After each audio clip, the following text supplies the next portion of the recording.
So then here I am, a Stanford engineering graduate, homeless for 2 months. Oh my God. Sleeping on my buddy's couch, like literally sleeping on my buddy's couch. Degree from eating ramen. Rose-Holman, degree from Stanford, and sleeping on everybody's couch. Yeah, yeah. So, oops. Never, ever chase title or money. Always chase curiosity.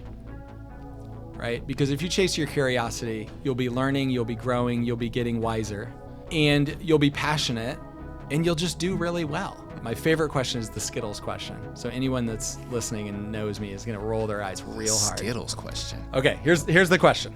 Oh yeah. No one has ever been asked this question in the world.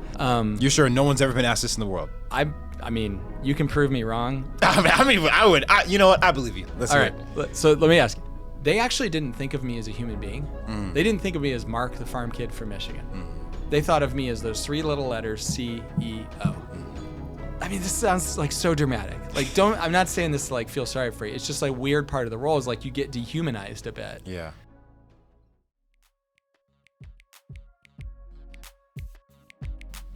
You ready? I'm ready. Awesome. Do it.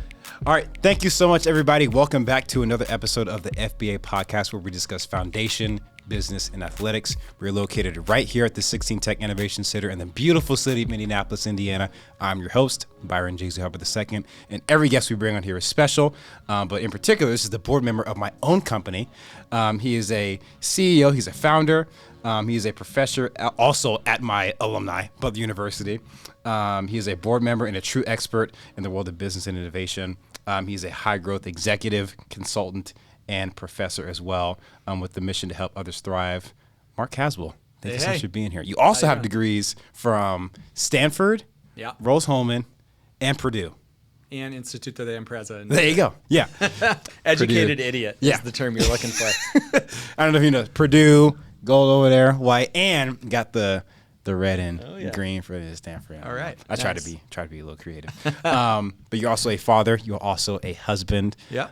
Father of three. Yes. Yep. Yes. No, that's amazing. But Mark, thank you so much for being here. I appreciate it, man. Yeah, it's great to be here. Thanks for having me. Appreciate it. No, of course. But before we get into my specific question for the day, did I miss anything that you're doing right now? Do you think is worth mentioning? Well, the latest job, the full-time gig right now, I'm chief of staff at my church out in Brownsburg, Indiana, which is interesting because A, I wasn't even a Christian until I was 23. B, who in the world would have thought, if you knew me in college, especially, who would have thought that I'd be working at a church? But I love it. It's a lot of fun. So that's the latest thing. I'm still doing a couple boards and still doing a couple startups and still being just generally ADD. But that's the main gig right now. Yeah. Hey, we're both men of faith, and Jesus will change you when you get to know him. I've definitely made a transition of my own, but you know, you said if people knew me, they would not recognize who I am today. But hey, that's the beauty of it. Yep. But again, grateful for you being here. Again, this episode is going to be more about kind of your business journey and entrepreneurial journey. So I want, if you are okay with it, to give us kind of a breakdown of your journey to becoming CEO of my own company, you know, transitioning to a board member, but kind of start to finish what that journey was like for you. Unexpected is one. Never in my, honestly, right up until it happened. Really? Never did I expect to be a CEO. Yeah. But I would say, I'd say I'm currently on like career number 5. So I'm 25 years-ish into my career, right? A couple of them didn't last very long. So career 1, I wanted to be a professor, actually, back in the day. Yeah, so the Butler thing of late, it was part of what I called my year of being a free-range chicken. And I loved it. But back when I went to Rose-Holman, I went to Stanford. Plan A was to go through, get my PhD at Stanford, mechanical engineering. Yeah. And just be a professor. That's what I wanted to do. I love to teach, always have loved to teach. My dad was a teacher, right? Well, I got into it, and it turns out at Rose-Holman, where I went for undergrad, they don't really have a huge graduate program, so there's not a ton of research that goes on there. So the main point of a professor is to teach. At most institutions, the main point of a professor is to do research. Really? And I couldn't stand research. So I'm like, well, that's a bad plan. Interesting. Yeah. So why couldn't you stand research? I don't know. It was something, I guess it was like too too academic. It wasn't like you didn't do anything with it, right? I mean, it was interesting. I enjoyed the like academic aspect of it, but you didn't actually solve any problems. You know, it was something that maybe years from now would make its way into. I don't know. I don't know. There are people that are amazing at research. I was not one of them. All power to them. It's not me either. Yeah. So anyway, so I got through my master's. I'm like, well, you know, if I'm not going to do that, it doesn't make a lot of sense to get my PhD. Yep. I can always get it later, I guess. And if I want to teach, I'd probably be better at it if I went out into industry for a while anyway. So let me go try that for a while. So came back to Indiana. I was engaged to my now wife, Jen. That's what brought me back to Indiana. Look at that. Nice. I have wanderlust for sure. So who knows? I'd be under a bridge somewhere if not for her. But I come back to Indiana, and this is great. So this is like, if you're early in your career, you will appreciate this. So I thought I had a job with Allison Transmission in their electric drive. I'd done an internship there. It was interesting. Yeah. Great company. And my boss gave me a verbal offer. So, you know, I'm getting ready to graduate from Stanford. And I'm like, all right, I give him a call. I'm like, hey, ready for that job? He's like, yeah, that's not a thing. Like, what? Yeah, you told me it was a thing. Yeah. A verbal offer is not a thing. Yeah, it turns out it's not a thing. Yeah. Right? So then here I am, a Stanford engineering graduate, homeless for 2 months. Oh, my God. Sleeping on my buddy's couch. Like, literally sleeping on my buddy's couch. Degree from eating ramen. Rose-Holman, degree from Stanford, and sleeping on your buddy's couch. Yeah. So, oops. And then during that time, remember, I was thinking I wanted to teach. So I went down to Indianapolis Public Schools, and they were going to hire me to teach at one of their schools and teach math. But I had to get a background check. Yay, that's good for our kids. But I was in California at Stanford, and you know, like every massive bureaucracy, it takes a long time. So it took 8 weeks to get that background check back. And 2 months? 2 months. Jeez. Yeah, it's California, man. And in that time, I ended up getting a job at Rolls-Royce in their classified area doing advanced development work. Yeah. And I was like, I want to teach. Yeah. But that pays 3 times as much. Yeah, I was just going to ask you, because you remember what did you get your degree in Rose-Holman? Mechanical engineering with an aerospace concentration. So yeah, mechanical engineering, aerospace undergrad, and then another mechanical engineering master's degree from Stanford. Yeah. Right. And you might have already answered it for me, but why still the pull to go into teaching when you're pursuing like engineering as a practice, you know, through academia? Well, at the time, I would have had no idea. Today, I know that it's just sort of core in me. It's sort of part of who I am, is I just love to teach people. Like, I think I like to listen to, like, discover chaos. Yeah. Synthesize chaos in down to something that's understandable for people, like create models and things that help them, and then teach it to people in a way that allows them to go be successful. Yeah. That's like one of the core things of like what makes Mark, regardless of where I'm at and what I'm doing. Could be coaching soccer, could be teaching at the business school, could be making jet engines, like whatever. It's kind of always in there. So I don't know. At the time, I was like, I didn't have a job, man. I needed something. Yeah. I like eating. So eating and roof, electricity, water, and everything. And then like the job offered triple. Yeah. Like, probably quadruple like what you were being offered as a teacher. But sorry, go ahead. Yeah, it was better. So then I get to Rolls-Royce, and I loved it. It was awesome. So I think career idea number two is I was highly technical. So I was designing, building prototype jet engines for, you know, technology that wouldn't come out for another 10 or 20 years. Wow. We were pouring liquid metal. We were lighting things on fire. It does not get better as a mechanical engineer, right? I taught myself to code. We were writing software for things. And so then I was like, okay, this is what I want to do. I want to be a technical expert. Just go super deep. And they actually had this path called a fellow, where you would get a PhD someday, and you would be the best in the world at some esoteric subject after, you know, like 30 or 40 years in a carear, right? I was probably young enough I didn't actually understand how long that was, but I'm like, yeah, I could do that. Yeah, 30, nothing. Yeah, that's fine. Yeah. And actually, I want to come back to that at some point in this conversation. I'll write it down. There was a key piece of coaching in there, but I loved it. And so I was going down that path, and I was trying different things, and I got a chance to lead a technical team Team is a strong word. It was 2 people. Hey, there's more than one as a team. Yeah. But that was kind of cool, right? But I still thought of myself as technical. And then my mentor kind of tapped me on the shoulder. He's like, hey, would you like to move to the business side of things? Mm-hmm. And he said, recognize this is a kind of why in your career, right? You can take a couple steps down each of these paths and be totally fine. But if you go too far down the business path, you're not a techie anymore. If you go too far down the techie path, you're not a business guy anymore, right? So I was like, yeah, I'll give it a shot. And so I went over to the business side. I got to do some international stuff, and it was a little bit of project management, program management. It was some sales and customer relationship stuff. Mm-hmm. And that sort of happened by accident. Like, I didn't mean to make that jump, but it just sort of happened over the course of a couple of years. And then I also loved that. So now I'm on career 3. Interesting. By accident. Yeah. And so I started running bigger and bigger programs. I sort of became the fix-it guy a little bit. Mm-hmm. So they, drop me into things. Oh, call Mark. Yeah. Which I loved. Like I said, I'm mildly ADD, so that was cool. I love chaos and figuring it out, so that was cool. And then at the end, so I got about 5 years into that thing. So now I'm 10 years in, and I ran a program. It was an international program. So we ended up building a team of about 250 people across the globe. There were a lot of Germans, a lot of Brits on the team. And it was a really cool program. And as part of it, I got to go talk to a lot of executives at Rolls-Royce, right? Yeah. They were all awesome people. They're all wicked smart. But I don't mean this in a derogatory way. I just mean it in like a reality way. Mm-hmm. At least half of them didn't really know how to run a business. Mm. Not because they weren't smart, not because they didn't work hard, just because they'd never been exposed to it. Yeah. Right?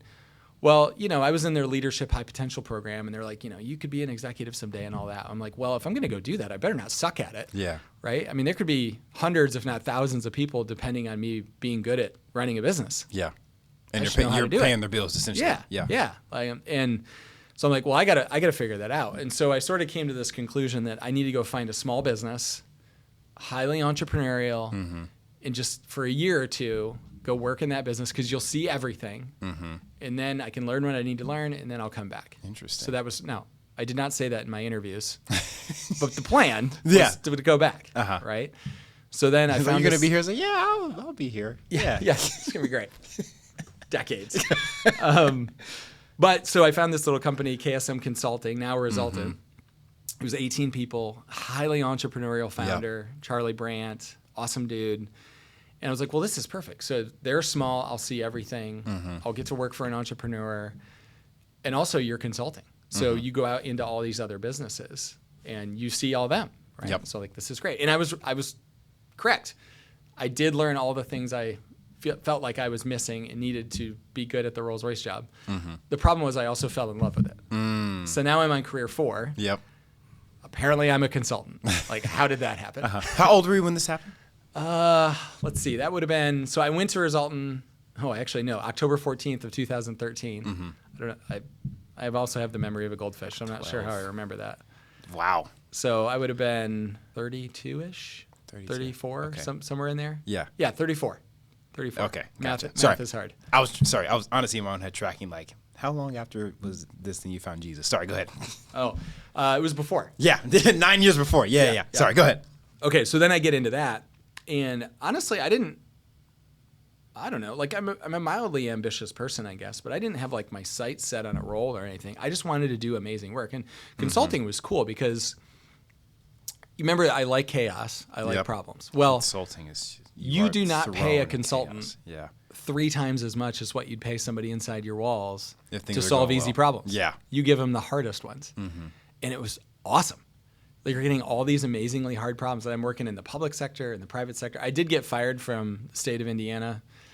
I didn't know it because no one told me, but apparently I was bad at that when I first got there. Really? Yeah. I almost got fired. As CEO? There's like another storyline through my career of like almost getting fired a number of times. Yeah. But it was cool, right? And so then the place where I started was IT managed services, knew nothing about it, really hadn't even thought about the industry. But, we did some cool stuff. We grew that business. Then Charlie, handed me a couple of other things. It was funny. I got to be COO for 9 months. I was the 9th COO in 8 years. So one would have thought I would have recognized that was not a long-term gig. But I was like, oh, I got this. This is great. And I feel like I did a good job. And then he like moved me out of the role. And I was so mad. So mad. I was like, I'm an executive. Yeah. Like, what did you like about the role that made you want to stay? I mean, it was the same as consulting. Like, I had more organizational influence. I was solving like internal problems. So it was helping us do our work better from the inside out. And if I'm honest, like a little bit of ego. Like it's cool to have COO, like chief operating officer, right? I know now I wasn't quite as cool as I thought I was, but at the time, right, it felt cool, right? Which is okay. It's okay. Nothing wrong with that. But then, so then Charlie asked me to be president, and then I was not expecting it at all, but he asked me to be CEO, which meant he was stepping out of the business. And he had some health reasons. He also some kind of life planning reasons. But what was funny is he told me, he said, all right, you're going to be CEO. We're going to sell the business to private equity or a strategic buyer. Your first management meeting is in 12 days. Jeez. I'm not going to be in the meetings because I'm not going with the business. Good luck. Oh.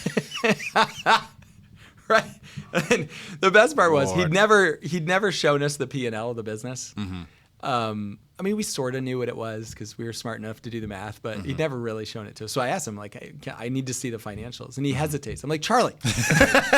We're about to sell it. And you're handing this to me. I got to see this now. Yeah. In 12 days. Like right now.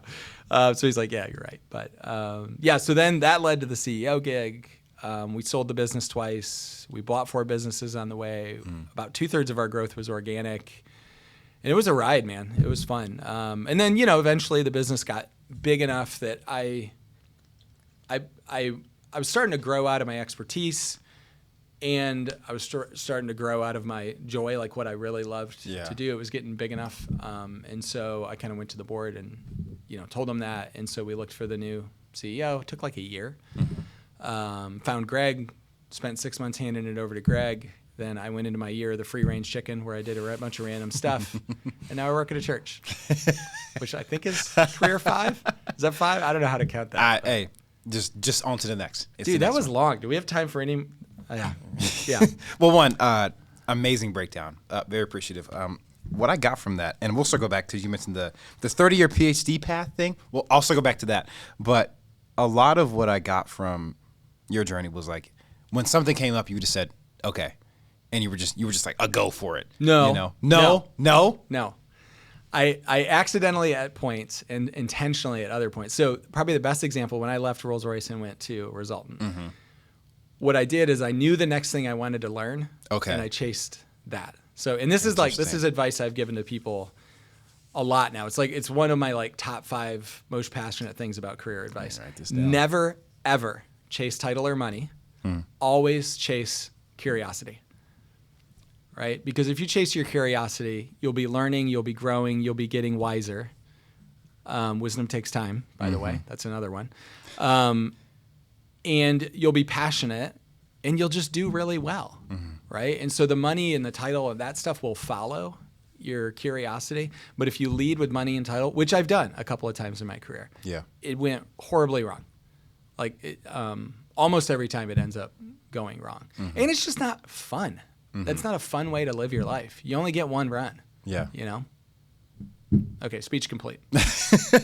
Kind of playing off that, how do you discern between when you are chasing money and chasing an opportunity or curiosity? Because like they can both come. It's like, I'm going to learn this new thing, but it's also like a nice price tag. You know what I mean? So how do you discern the difference? Discern is a really good word. I think, in the age of AI, in the age of, craziness online and social media and news and all that sort of stuff, a new skill emerging for people that I like to hire and work with is discernment. I think in order to be discerning, that does take wisdom. One form of wisdom that applies to what you asked is introspection, right? And we used to, at Resultant, one of our core values is empathy, is empathy, right? Well, empathy is really hard to interview for. Really? Because it's like when you go interview a salesperson, they all sound amazing. Because even the worst salesperson in the world can at least sell themselves, right? Everyone knows in an interview you're supposed to act like you're empathetic. Yeah. Right? Because you're on, right? Well, a proxy for empathy is introspection. A proxy for empathy is humility. Humility is also fairly hard to interview for, but you see people do tricks like, hey, let's go to lunch and see how you treat the waiter or the waitress. Yeah. Right? You're interviewing for humility there. But what you can interview for in an interview is introspection.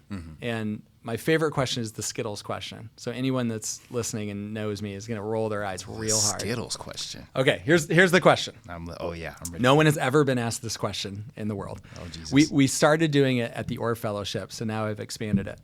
You're sure no one's ever been asked this in the world? I mean, you can prove me wrong. I would. You know what? I believe you. Let's hear it. So let me ask you. You eat Skittles, right? I love Skittles. Okay. When you open a bag of Skittles, how do you eat it? I pour it out in my hand, and I shake it up, and then I just eat whichever one comes. You just eat it up? Just eat it out, yeah. Okay, so you have a process. You pour it in your hand, you shake it. Do you have any idea why you shake it? Yes. Because I want to surprise myself with which one I get. Ah, okay. That's interesting. Okay. And then you just pop them in. Do you have a favorite flavor of Skittle? The red one. The red one. So you have a favorite, I do. But you don't segment out.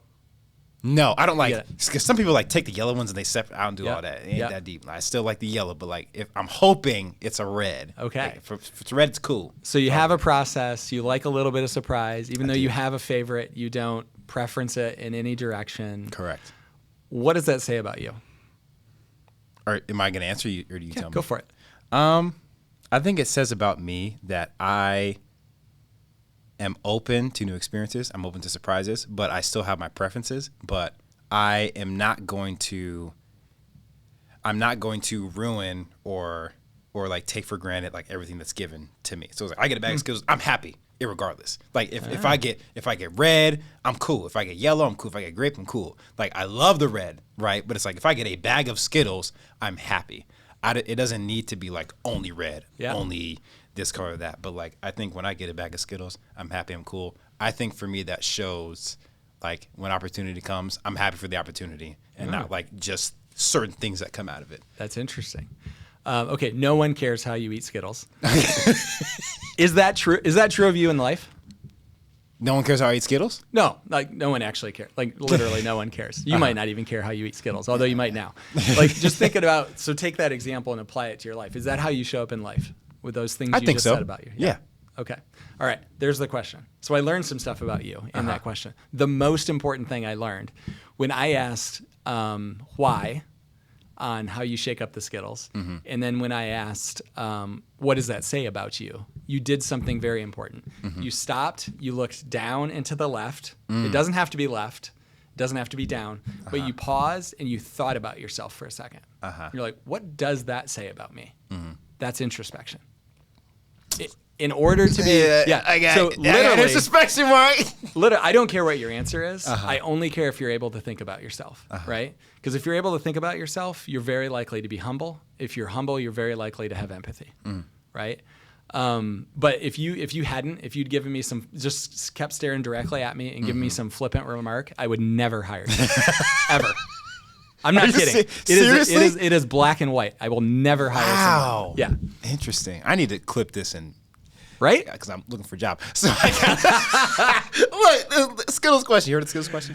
I don't even know how to write that. Okay. I don't even remember what original question we were on.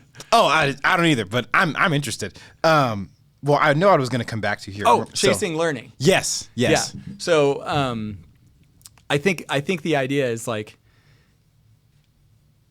well, you said, how do you know if you are chasing learning and curiosity, as opposed to money or a title? Yes. Yeah.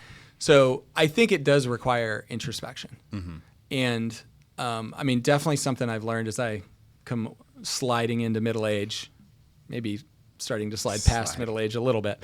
Like it's one weird thing about middle age is suddenly you start like evaluating yourself and your life and, you know, the whole midlife crisis sort of thing. It's like, it's sort of real. You're like, man, what am I really? You know, and you sort of look back over things. If you don't know the answer to the question of if you're introspective, you probably have to answer that first and figure out how to get it. before you can know what you're chasing.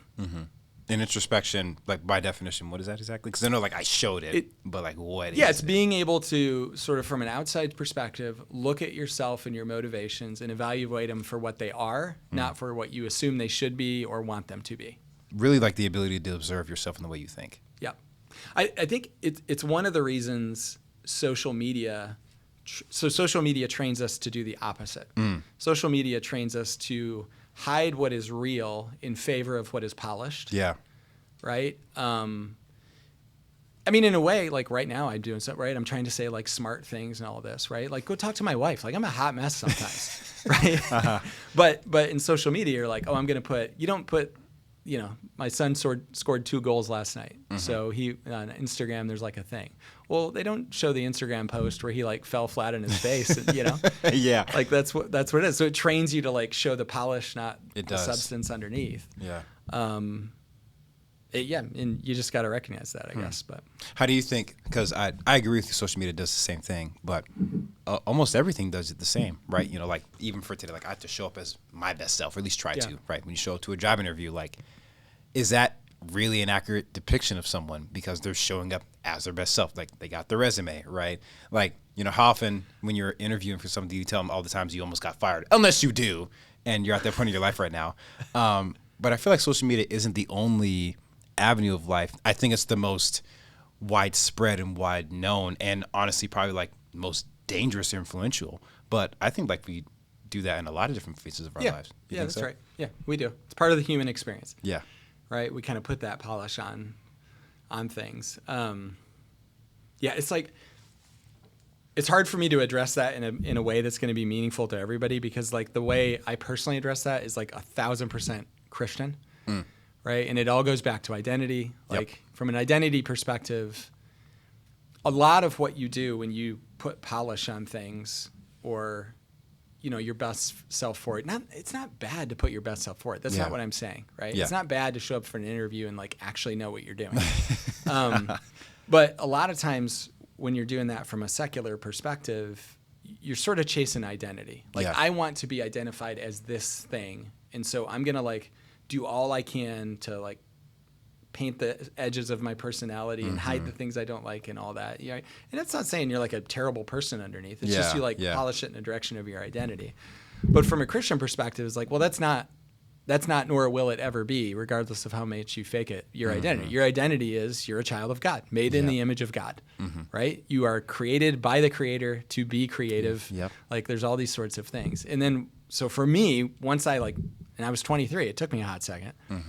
Once I figured that out, it's like, oh, okay, well, I don't have to chase identity anymore. Not that I never fail on that stuff. I do, for sure. I mean, I reposted my son's Instagram thing because it was really freaking cool. But like that, like, where do you get your identity thing, I think matters a lot. Yeah, no, I agree. And just we on the same page of how freeing it is when you do not have to chase identity anymore, when you understand who you are and whose you are. Yep. Like you mentioned, and I agree 100%. You were created by a creator to be creative. And I think kind of like the identity part that I guess I would be chasing is understand like not where do I fit, what is my allotment? Because like everyone has a gift or a talent that has been bestowed upon them and is only theirs. It's only theirs and only yours to screw up or only yours to take advantage of, right? But no one else can take that from you, right? And I think there's a beauty in that. But I think the part that can be difficult from an identity perspective is, okay, what is that thing I've been given to help be creative and serve others and therefore bring glory to my creator? I think that's the more difficult part. Like I think that's where I am in my life, call it a midlife crisis. I'm 26 years old, my midlife crisis. But I'm in the middle of discovering, I was like, okay, what has been bestowed upon me that only I can do and only I can take advantage of or only I can screw up. And I agree with you. Like showing up as your best self is not a bad thing. You actually should, right? But I think, and tell me if I'm wrong, like what you're getting at as well is the illusion of this is how I actually show up. Of like, when you present the polish, it's not actually you. Because I think there's a difference between showing up as your best self and showing up as just a fake version of you. I think those are two different things. I agree with you. Like social media, a lot of times it is not the real thing. Like probably isn't even your best self. It's just not the real thing, Yeah. you know? And sure, like, you know, it might have been your best self for your son to score 2 goals, but it's also him to fall flat on his face. And that's fine. That's a good thing too, because it showed that he got up and then scored, you know, 2, I don't know, maybe he'd score the goals and then fell, but who cares? Like, it's all a part of him, right? Can I just say though, like, so you're 26. I am. Midlife and crisis. I hear in your voice a certain level of urgency around, like, I gotta figure out 100%. Who I am and what I am. I also think, like, we can give ourselves a little grace. Like, part of the adventure of life is figuring that out, right? I'm 46, right? We both look the same age, clearly. But I think it's like, I think it's very recently that I feel like I've figured out at least a part of it. Like what I said to you about chaos, synthesis, models, and teaching, that sort of very nerdy way to say what I feel like I'm good at. I go back over those multitude of careers and things that I did and like what made me successful. Like it was that was the thread that went through all those things. And when I'd get sort of off of that thread, like for example, when I became president, I was like, I mean, that's like a fancy title. Yeah. Like, I don't know. I'm a farm kid from Michigan. I don't even know. Like, I still don't know like what a president does. It's nobody does. It's made up. John Roach, who's our current president. Nobody knows chief of staff. But when I would get off, like when I was president, I got the title. I'm like, well, I don't know. That's like fancy. I guess I should dress better. I guess I should speak better. And so I like put on this like air of, I don't know, whatever. Yeah, president. And I did it. President. I did it for like a month, and I was like, "This is stupid. This is not me." But I was unsuccessful while I was acting that way. I did the same thing. I tried to be a salesperson for a while, and I tried to be a caricature of a salesperson. It didn't work at all. Like I sold 0. But when I look at when I was successful over my career, it was that sort of thread of teaching and chaos and synthesis and all those sorts of things. Yeah. So like the title wasn't my identity. CEO or, heat transfer analyst was my first title, right? It was that thing that I deployed in that role. That's what made me me. Yeah. But it took a long time to figure that out. But it was like fun to figure it out. It's okay. Yeah. It's okay to take a long time. Yeah. And to be honest, this isn't my therapy session, but you're 100% correct in your diagnosis of I do think I have this sense of urgency to figure it out as quickly as I can. I don't know. I like getting into things. Like I like running into things. Like personally, that's how I learn. Like I throw into the fire. Yeah. And I'll figure it out. Like I'll burn for a little bit, just a little bit, but I'll figure it out. Yeah. But I definitely think that I personally have this sense of urgency to find, like what I mentioned earlier, like my gift. Where does that fit, right? And I guess what's in my head, again, you can probably shoot this down too, of like I'm very much for like the earlier you can figure that out or find something that works, then you can set yourself up better, right? Funny, the conversation I just had before you came in was we talked about identity as well. There's people like in their 50s and 60s that like still don't know who they are. They don't know like what their allotted gift or role or work or job is or whether they can get back, and they're still figuring it out, right? And part of what drives my sense of urgency is I don't want to end up like that. Like I don't want to be in my 50s and 60s and not know who I am, not know what my gift is, not know a place where I land or a place that is my allotted spot, to where like I do have this sense of urgency to figure that out. And, so maybe that's a bad thing. I have so much to say. I'm listening. Okay. First, I want to say when I first, my oldest is Sam, the soccer kid.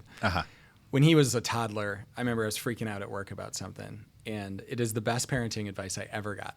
Somebody said to me, Mark, 90% of raising great kids is caring and trying. Don't give the last 10%, 90% of the stress, right? So for you, what I would say was, and this is not like some fraction of those people in their 50s and 60s that haven't figured it out, haven't tried to figure it out. Yeah.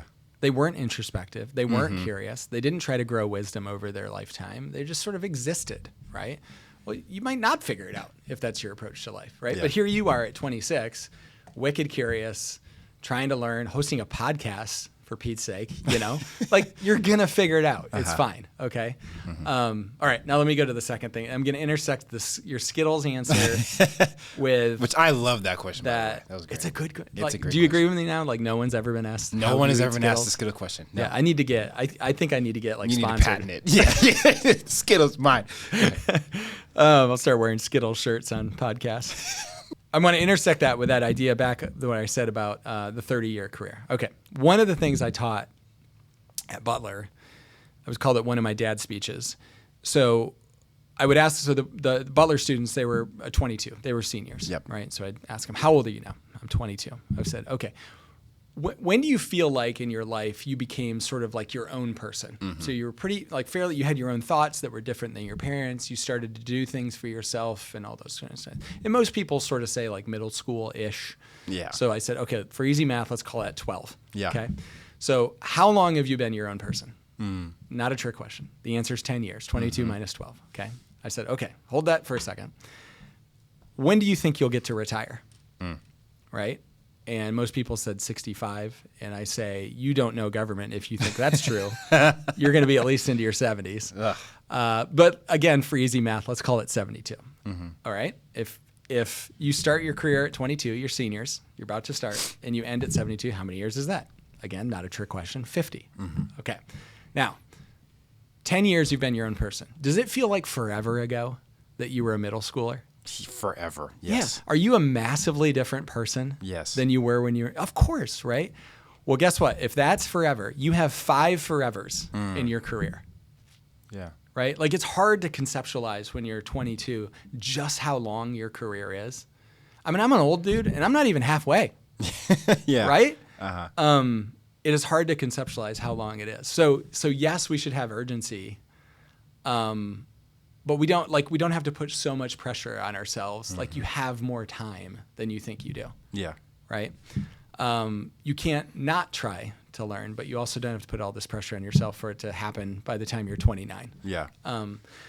Intersecting with that is I think my generation like a little bit, your generation a lot was told there is one optimum path through your life. That's a lie. And it's a really deadly lie, actually, because it ruins many, many, many good and great paths because you imagine that there's one optimum path. There's not one optimum path, man. Your bag of Skittles, you got a bag of Skittles, so you're happy. There are a bag of Skittles worth of amazing careers that you could have, amazing paths that you could take through life. You don't have to try to find the optimum one. There's not an optimum one. It doesn't exist, right? So just like, be thoughtful about the path that you take. Try to follow your curiosity. Also, just be like, okay, if it takes you in a weird direction and you're sleeping on your friend's couch for a couple months.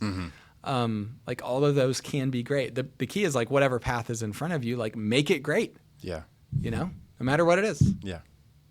All right. Whew. Dad first speech number 4. No, that was amazing. That was amazing. I need to write some. I don't know what I said. I blacked out. Take my bag of Skittles is what I got from that. Enjoy your bag of Skittles. Enjoy my bag of Skittles. Some of my friends know me. They know I love Skittles, and they actually got made fun of for that a lot. No, I've thought about that. My middle school was forever ago. Yeah. And I'm forever, quote unquote, really not that long. But I'm a completely different person, even from who I was 2 years ago. And I guess like to go off what you mentioned, because I tell people all the time, you have plenty of time, but I got to follow my own advice of not having this. And I'm not even sure like the sense of urgency, like it's not like a bad thing, right? But I think it can become a bad thing when I begin to put this pressure on myself that I have to figure it out in a certain amount of time, or else it's over. When it turns into anxiety or self-loathing or like that sort of stuff. Exactly. Right? Yeah. It's good to be driven. It is. Yes. Right? You can fail the opposite way, where you just sit on the couch and wait for life to come to you. That ain't good. No, and I agree with you. I guess like kind of to play off that question, how do you balance this? Like I'll use myself, for example. Like I'm a bag of Skittles, but I'm like, oh, I have to get more bags of Skittles and take advantage of life and become successful and get that title, all those kinds of things. I feel, not feel, but the why in my head is because I want to take care of the people that are important to me. Like I want to give back to, like I grew up in a single parent household. Like I want to take care of my mom. I want to grant my sister opportunities. I want to have kids one day and be in a good situation when those kids come and not have to still like, and not that I won't have to still work, but like struggle and grind to find where I fit as I have to take care of more people. So I guess the why, and part of what can turn the sense of urgency into a bad thing is this pressure to want to take care and provide for other people that are important to me. Do they need you to make more money, or do they need you to be a great husband, son, father, friend? Well, these imaginary people in the future. In my head. Except your mom. in my head, it's both. Yeah. Yeah. In my head, it's a little bit both. That's fair, right? Like money's a thing. Mm-hmm. Back to my couch example, and ramen. Yeah. Well, you've heard the statistic, like the most happy amount of money to make is like $75,000. What? Yeah. You've never heard this? No, and I disagree. I don't know what? I don't know who measures it. What's that? You'll have to go look it up. Do you agree? Sort of. Okay. Sort of. I think, so this is always a balance. So a lot of the things I'm saying are like correcting back from the lies people have been told. So one lie that people have been told is that satisfaction and fulfillment comes in an accelerated career where you found the optimum path and maximized your earning potential. There's just like infinite number of data points that says that's absolutely untrue. Go all the way back to Solomon. Solomon had more money than anyone has ever had in the world. Yep. He did all the things you could possibly do with the money, good and bad. Yep. And then at the end of his life, he's like, yeah, that was pointless. Yep. Meaningless, right? Now, you need to eat. You need to provide, it's good it's fun to take vacations and stuff like that, right? It's easy for the CEO to be like, you don't need money. Like, okay. It's right? Okay. Yeah. Mark. I get that and everything. But what people really need out of you is probably not money. Yeah. They probably need you to be a great person. They need you to, be a wonderful father, to be loving, to work on your faults. Yeah. To accentuate your strengths and find a partner that those things match up and that the two of you together can do more than you could apart. Like all that sort of stuff ends up meaning much more for life happiness and fulfillment than the money thing. Now, you shouldn't be lazy. You should try to maximize your career. You should try to use your gifts, like all that sort of stuff. So there's a speech I would give that speech to some people, those sit on the couch people not thinking about their life people. But I think for somebody like you, like I probably need to correct you back a bit from that. Yeah. I don't know. Jeez. I'm getting so much more from this conversation that I'm supposed to be asking you about your entrepreneurial journey. You were talking about relieve the pressure, Byron, and be a great person, and the money will come. So fine, Mark. Fine, listen to what you're saying. Wait, I didn't say the money will come. It might not come. Dang, Mark. I'm just saying that's not the key to happiness. I agree with you. And man, I agree, but it's like, I guess from my perspective, it's like, okay, if you continue to be the best you can be, and again, for me, like, again, being a person of faith, like, again, I do not believe like earning and getting a lot of money. I don't think it's a bad thing. Now, the means in which you get that, up for debate, right? But like money, it is a resource and is a tool for you to do good things. So it's like you get a good amount of it, you can do more good things. Cool. That's awesome. Yeah. And again, I also firmly believe that like you put yourself in a position where you are utilizing your gifts and your talents in a organized, business professional manner. Like, yeah, you can maximize your earning potential and you can maximize revenue and you can create and build a for-profit business or contribute heavily to one. And I think you can do those things at the same time. Like you can be the best person you can be. And I think the money will come, depending on your career. It will come by itself by maximizing that part of yourself and seeing where you fit. Agreed. I guess hoping that is the path that I'm on. You know what I'm saying? I think you're doing just fine. Yeah, I hope so. Let's steer. Oh, I want to circle back because you mentioned you want to circle back to this. This is probably like way off of what we've been talking about, which I valued so much, by the way. But your 30-year like PhD path. It was the 5 forevers. Oh, was it 5 forevers? Yeah. Okay. Good. I do want to circle back to the entrepreneurial conversation because I can talk like life and stuff with you all day. That could be another conversation. But you mentioned, and this is more off camera, kind of the loneliness of being a CEO and the loneliness that comes with building a business. Maybe you're a president, whatever that means, right? But kind of just talk us through what their journey was like for you. Like when you took the CEO position unexpectedly, right? And now you have all these different responsibilities. And you mentioned the importance of having people that you can talk to that need nothing from you, right? But kind of take us through what that experience was like for you entering a new spot as a CEO and kind of the loneliness that came with that. Yeah, lonely. I've yet to figure out a better word, but loneliness isn't like quite the word, but it's like the word people sort of use. Not, I don't mean lonely like nobody likes me. Like yeah. Thing, right? Because you do have great relationships with people in that role, but I think the best phrase I've heard that sort of put it to words for me. So I joined YPO, Young Professionals Organization. Yep. It's groups of CEOs and presidents that run business of a certain size at a younger age. And their kind of concept is when that happens at a younger age, it's like you don't have a lot of peers that you can talk to because by definition it happened earlier than it would have for most people, right? So they put you in these forums and you have these conversations. It's really, really great. But I remember we got some training and they said a great part about this forum is there are people in this room that understand the weight but don't need anything from you, right? And that sort of elucidates the idea that like every employee in your business, like I'm not saying they don't care about you, I'm not saying they don't like you, but they all need something from you, and likely don't know the weight, right? Like I remember when I went from president to CEO, like the day-to-day job didn't change tremendously because Charlie was kind of already stepping away from the business, but the weight was insane. I mean, it was like a switch went off. Yeah. Because there ain't nobody to point at anymore. It's all your fault. Yeah. It's probably not your celebration, but like you don't get to say, not my job. You don't get to say, I can't figure that out. Somebody else needs to figure it out. It's all you, right? The market can go up and down, totally out of your control. Still your problem, you know? So this sort of weight settles on. And I think CEO is a great job if you're a narcissist. If you're not a narcissist, it's like, man, these people are like really depending on me. Yeah. Like entire families and careers I could screw up. Why does being a narcissist help you? Because you just don't care. Yeah, it's all about you. If anything bad happens, it's somebody else's fault. If anything good happens, it's all thanks to you. Yeah. And it's just like, narcissism is pretty amazing for you, just not for anybody else. I don't even know what I was talking about now. No, you're good. So the weight, so the weight thing, so that is like a thing, and even your family, they need something from you, right? So they can't like quite understand. So that was one is like when you get in that role, there's just not a lot of people in your life that understand but don't need something from you. Yeah.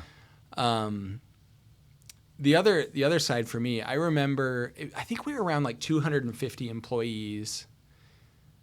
I think I became CEO when we were like, it's like 80 or 100. It was somewhere in there. But it was around 250 employees. You know, we got big enough that not everybody knew everybody anymore and those sort of things. And I remember somebody came, had a meeting with me, and I think they were even upset, not like massively upset, but a little upset with me. And so I was like, all right, let's figure this out. So we sat down. And what I realized is like, they actually didn't think of me as a human being. They didn't think of me as Mark, the farm kid from Michigan. They thought of me as those three little letters, CEO, right? And they brought all their baggage and assumptions of what they thought those three letters meant with them. And they were mad at me for the last guy, not for me. I wasn't even in charge yet. Right? And so that like, I mean, this sounds like so dramatic. Like, I'm not saying this to like feel sorry for you. It's just like weird part of the role is like you get dehumanized a bit. Yeah. You're not like a person. You're the role. Yeah. And so you have to sort of battle against that. Yeah. Yeah. Also, if you don't mind talking about it, because I know that internally in my role, we've been through kind of a shift from an organizational standpoint. And some people get angry at that position. Some people get frustrated. They ask questions they don't understand when there's a series of layoffs and you have to let people go. Yep. Right. And I think part of the difficulty of being in that position that it is your decision, you know, and people will look to you as, you know, maybe it's the market. It could be completely like nothing to do with performance or how the company's doing or how the people are, but it can just be a necessity of the business to sustain itself long term. So if you don't mind talking about it. I think it was the time earlier, like after 2020, 2021, where you had that series of layoffs when you were the CEO. Yeah. What that experience was like for you. It sucked. Again, if you're a good CEO, I think it doesn't matter if it's the market's fault. Like if you have to lay people off or the business takes a turn for the worse, like it's on you. Yeah. It's just on you, right? Because you don't get to make excuses. You don't get to say it's somebody else's fault. Yep. And yeah, so we in let's see, it was 2022. I think it was 2022. Our business had grown. We did not have the forecasting capability to look forward in our business. We were really looking at the business like 6 months or 6 weeks in arrears. So you'd get their monthly results and you kind of pull them all together, right? Yeah. And up till that point, it hadn't been a big deal because we all had a sense of the business and if it was going up or down, and we could make good decisions. And we were growing 39% a year, so you could be a little off and it was fine, right? Well, we had a down moment. In fact, we'd grown 85% the year before. Jeez. And then it tailed off. And we just didn't have the forecasting capability. We didn't have the insight to know what was happening, right? And so I would say it took us 6 months to figure out something was happening. And then 6 months? Yeah, like 6 months. Well, yeah, we didn't. Like, dude, when the, I think it was the second private equity company, when they bought our business, our broker, the guy on our side of the table, he came back. He's like, Mark, I got to tell you something. He's like, you guys are one of, if not the best business I've ever sold. You got a great team, all this sort of stuff. You're making an impact across the nation. He's like, and you are the blanking worst I've ever seen at forecasting your business. Right? Well, that's on me. That's on me. Dang. Right? And so in that season, we had 6 months where like it was starting to go wrong, and we were like, oh, it's going wrong. Then we had probably another 6 months it took us to figure out exactly what was going wrong, and then it took us about 6 months to fix it. Wow. Right? So it was 18 months total. That's maybe like a little big. Maybe it was more like 12 or something, but something in that range. Well, part of the fix it was we had to lay off 19 people. Now, 7 of those people were leaving the organization anyway, which I know. 2 of those people were probably going to be let go for performance reasons. Yeah. So it was, this was 3 years ago, and I still remember. I remember the people, and I remember these details. So it was 10 people we had to let go. Well, guess what? We let them go because I sucked at my job. That's why we let them go. And like, if you're honest, you just have to stare yourself in the face and admit that, right? 10 families got impacted because I did not do my job well. Now, it doesn't mean it wasn't also my job in that moment to make that decision to maintain the business for the other 250 families. But it does mean I screwed that up. And so that's this weird thing. You're like sitting in that moment where like sometimes your failures, I didn't try to fail at that. Right? But I did. Right? It was something the business needed that I didn't make sure was there when we needed it. But you have to, have that part of the job, and then you're like, and I have to make this thing. And you know what? If you sign up to be a CEO, you sign up for people to not like you sometimes. It just is what it is. And it is completely fair that people wouldn't like me or be upset with me or not understand the decision. Yeah, they're right. Yeah. How did you move forward after making a decision like that? How did your view on the position that you were in change? Understanding that because you can know decisions like that are part of the job, but after you make them, it's like, Jesus, Yeah. It's heavy. Well, I tell you what, you go through stuff like that and the shine comes off of the title and the responsibility is sort of all that's left. And I would say I knew the responsibility part before, but it's like cool to be CEO, right? Like people like that. They invite you on podcasts and stuff. It's fun. It's good for the ego usually.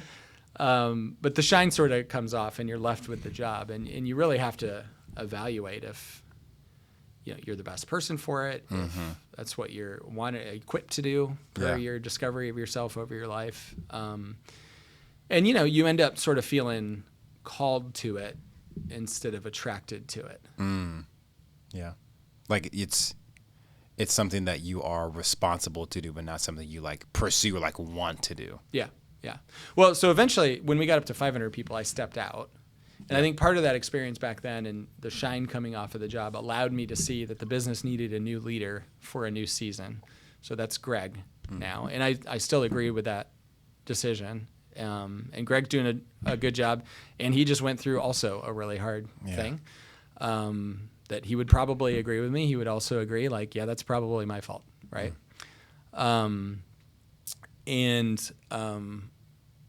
I think when I got to that point, I was able to go to the board and say, like, hey, I don't think I'm the person anymore. But also that responsibility part, I didn't say I'm out.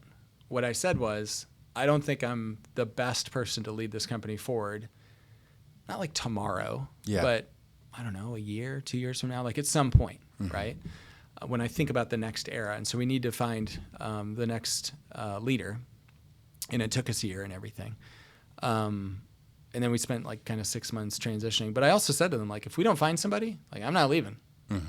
I will absolutely do my best because you can't just, I don't know, you can. And there are reasons to at some points. But I find it really hard to just walk away from a responsibility that big. Yeah. Because, again, there's lots and lots of people behind it. Yeah. One, I appreciate you sharing that. I'm sure that it was a hard decision, but not even just a hard decision to make, but a hard time for you afterwards to like kind of reassess, like you mentioned, step back. Am I the right person for this job? Am I qualified to be making these kinds of decisions that literally impact families? But you guys ended up bouncing back because you mentioned you went from like 250 to about 500 employees before you considered stepping down.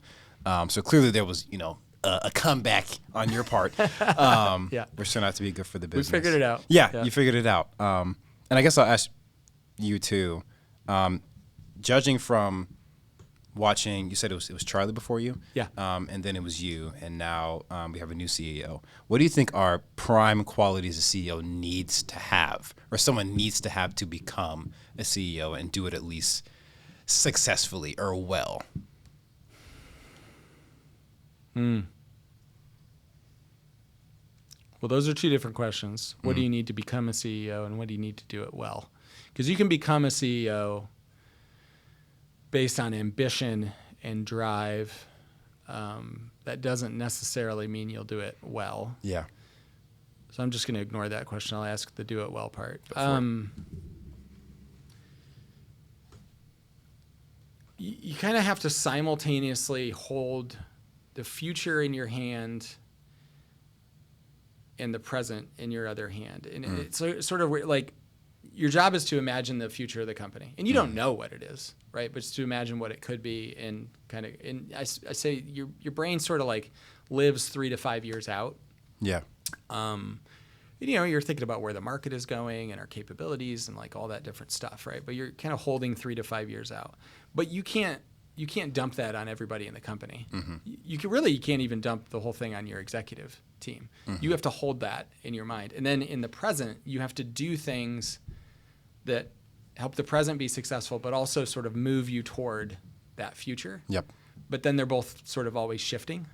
So that like chess game, I think is one super important thing to be able to do that. Because I think if you're only the visionary part, then you miss the execution part here. And you can outsource some of that. You can have a great president, or I think in the is that what they do? Traction model, it's like the visionary integrator, which I don't love that model, but there's some good stuff in there.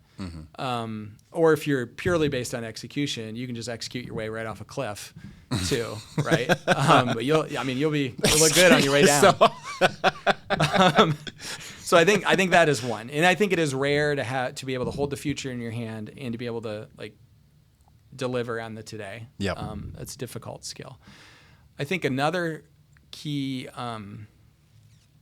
maybe I'm going to tell you 3. So the second one, I would say it is a false version of confidence. It's actually not confidence. Delusion, something like that. It's a false version of confidence to say that a CEO stands on a hill and tells everybody what to do. They don't.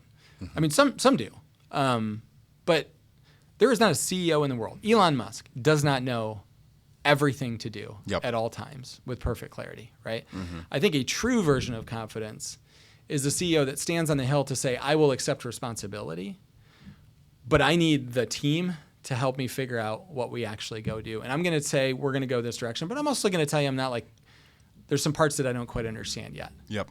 Right? And that version of leadership, I think, is true confidence. The confidence to say, I don't know. Yeah.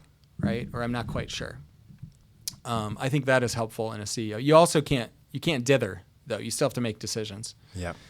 And maybe the third one, and I guess it sort of bridges off that. Another interview question I'll ask people is I say, I don't care what your weaknesses are. Well, I do, but if I ask you, you'll give me some nonsense answer. What I really care about is like, do you understand yourself well enough to know the people you need around you so that your weaknesses don't take down the team? Tell me that. Right? So me, I'm a people pleaser. I tend to go lots of directions fast. I'm a builder. So what I need around me, I need realistic operators. Yep. Right? And I need them to be strong enough to tell me when I'm an idiot. Because approximately once a week I am. Don't ask my wife if it's more. I mean, at work. Right. Yeah. Separation. Yeah. Discernment. Yeah. So I think again, as a CEO, like there's the buck stops there. You don't. I mean, in the world of private equity, I guess you sort of kind of have a boss, but you don't have a boss, right? So like, if you're not managing yourself, no one else is going to. Yeah. Which has all sorts of implications. But one is like, if you don't, you got to get a great team around you that closes your gaps, which means you have to understand your gaps. Well, I'm done pressing you. But I have very much. Did I wear you out? You did not. No, you didn't. Now, I made sure I didn't wear you out. Got a little heavy towards I'm a the CEO that just got to talk about himself for an hour. Like, we love this.